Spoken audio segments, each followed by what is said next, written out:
asalin so da ya zana gani. Hakika na fahimci cewa ba za ki gane karatun da nake yi miki ba, domin kin daɗe kina kira na ina faɗa miki cewa tarin dukiya ba shine a gabana ba. Tarin dukiya ba shine a gabana ba. Ina so ki sani duk abin da zaki bai zama dole ki samu soyayya ta ba, domin an riga da an cike wannan gurbin. Kuɗi baya gabana, ki yi haƙuri ki nemi wani, domin ni yanzu gaskiya ba take nake ba. Kada ki sake kira na. Haka nace kada ki sake kira na. Sanin asalin so wani ta ya zana gano. Abokina. Barka da aiki. Na kake magana? Wallahi ina gaya maka wannan yarinyar Nusaiba ta takura ma rayuwana. Wallahi na rasa ya zan yi, ta dame ni. Na yi blocking din number ta ƙara samun wani number, ta ƙara amfani da shi don kira na. Ba na son wannan abun. Allah sarki, kana wasa da damarka. Ko ba ita ce kake ba labarin nan ba? Yarinya tana da rufin asiri, tana da duk wani abin da ake bukata a wurin mace, amma kana ta wahalar da kanka akan wata can da nan. Dakata. Ina so ka fahimci wani abu abokina. Ina yin soyayya ne, soyayya na gaskiya. Sannan kuma ka yi sani cewa Asiya soyayyen da take mun ba karamin soyayya ba. Dakata da Allah malam. Ita ba ta son ka tace ma ko ba ta son ka saboda Allah? Ni fa shawaran da nake baka shine ka aminta da soyayyarta, ka huta. Kullun kana cikin talauci, yarinyar nan tana da arziki, rufin asiri daidai gurgudu. Iyayenta masu kuɗi ne, ita ma mai kuɗi ce. Idan ka aure ta, kai sa ka huta, ka canza rayuwarka daga wannan rayuwar da kake. Allah sarki abokina, hakika na yadda baka san wace ce Asiya ba. Domin da ka san wace ce Asiya, ba za ka faɗi wa'innan kalmomin akan ta ba. Amma dai ka san ni abokinka ne, kuma dole in baka shawara na gari. Asiyan da kake magana, inda ita ce ta samu dama irin yadda kai ka samu, da tun ta baka. Allah sarki abokina. Kamar yadda na gaya maka, kaga Asiya mace ce mai hankali da kamala, mai tunani da kuma tarbiyya. Bana tunanin cewa akwai rudin da zai sa Asiya ta bar ni ta so wani bayan ni. Kai idan duniyar nan za a bata da kayan ciki, Asiya na tabbatar ma cewa ba za ta yada ni ba. Allah sai. Kana nufi yanzu Asiya idan ta samu dama irin naka ba za ta bar ka ba? Ba za ta bar ni ba. To shikenan. Ina so mu ga wani abu da kai. Idan ka bani dama zan tabbatar maka da cewa idan ita ta samu dama irin naka za ta baka. Zan baka dama abokina, domin baka san wace ce Asiya ba. Hakika da ka san wace ce Asiya, hakika abin da kake faɗa yanzu ba za ka taɓa faɗan shi ba ko so ɗaya kuwa. Abokina kenan. Lalle baka san soyayya ba. Ka bani dama? Na baka dama. Ka gwada domin kai ma za ka tabbatar. Alhamdulillah. Zan tabbatar maka. Ni ko dan Allah ka tabbatar mu. Insha Allah. Ganin ka ne kana waya nace bari in tsaya maka yasa. Zan hawara ne. Shikenan. Duk lokacin da ka na kira ka.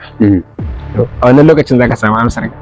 Wani kyawun ki ne ya kawo shi, wani tsoron ki ne ya kawo shi, wani hasken ki ne ya kawo shi.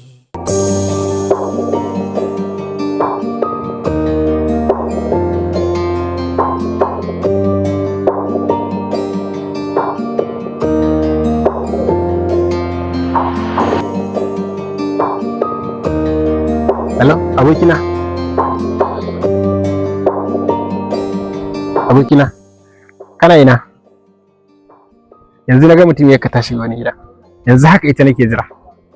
Idan kana kusa, ka zo layin shirin din nan. Muna wurin yau zan tabbatar maka. Kai sauri amma. Yau zan tabbatar ma da gayan nan.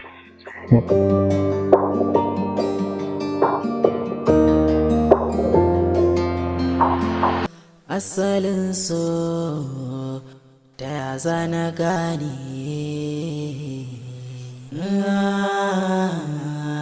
Asalin so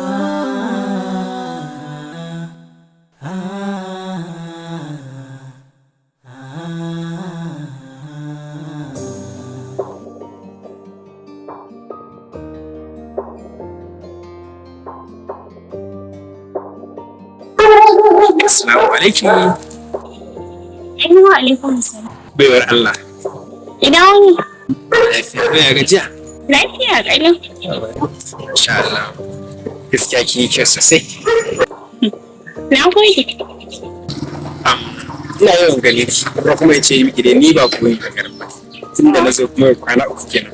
Ina ganin ki a nan baya. Gaskiya masha Allah kin yi kyau sosai. Shi ne na ce to yau dai ba zan yi kasa gobe ba tunda na kin shiga wani gida na ce bara in jira ki a nan. Kin fito mu gaisa. Sannan kuma in yaɗa miki manufata. Ba zan koye miki gaskiya ta Allah. Kin burge ma'ana ina son ki. Ina fatan kuma Na gode sosai. Amma ka yi haƙuri. Domin zuciyata tana da wanda take so. Ba na jin cewa zan iya bawa wani zuciyata bayan Habib. Amma na gode sosai yadda ka nuna ƙauna a gare ni tare da soyayyar da ka nuna min.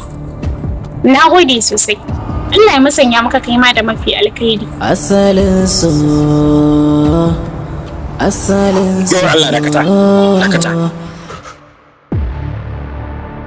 Ina da kuɗi. Kuma zan canza miki rayuwa. Zan cire ki daga wannan duniyar. In kawo ki wannan duniyar. Zan ji yadda ke da. Idan har kin amince, ina da bayanai da yawa da zan faɗa miki. Ki dawo gare ni.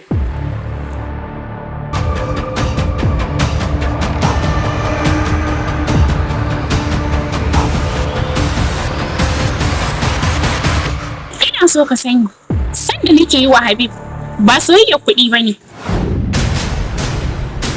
In duniya za a bani da abin da ke cikinta, ba zan taɓa amsa ba. Domin mai soyayya Habib ta fita muhimmanci tare da girma. Bar wani abu a wajena. Ba na son kamar. Na san ka ne.